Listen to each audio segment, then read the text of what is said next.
we always do things in our lives, right? We run experiments. And if these experiments that we do in our lives, like we try to go to bed early, we try to go to bed later, we try to wake up earlier, these experiments, if they don't update our belief, that means that we didn't learn anything. We didn't change anything, because learning is same condition, new behavior. You change your behavior from that. That's learning. And so when we run these experiments in our life, like in terms of business, of life, whatever, we should treat them as bets. So we're running bets. What does a bad bet look like?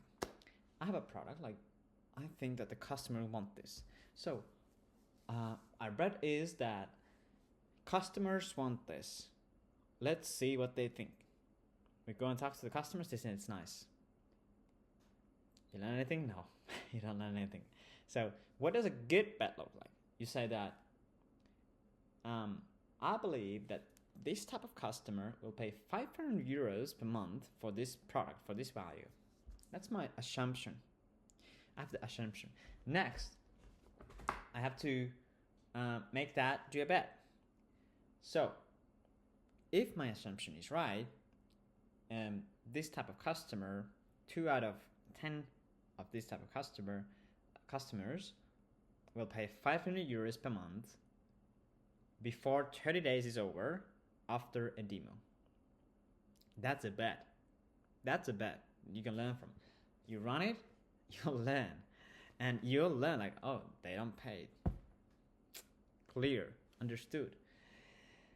How do you come up with a bet like that? There's four main steps.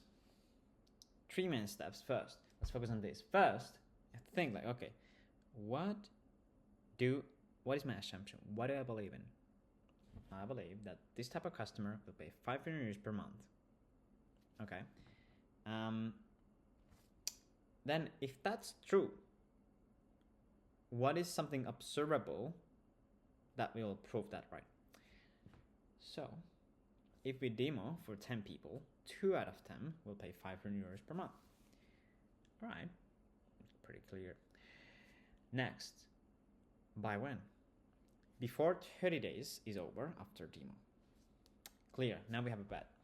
And then one of the most important parts now is that, so if this bet fails, what will I stop believing in? Will I stop believing in this product, this solution? Will I stop believing in the money that they will spend? Like, what will you change after you run this bet? Because if you define it early, it's easier for you to avoid the trap of like, oh, like let's just try something else like that. Like, no. You run these bets, you learn from them, you run new bets. If it doesn't work, once it works, it's clear you do that.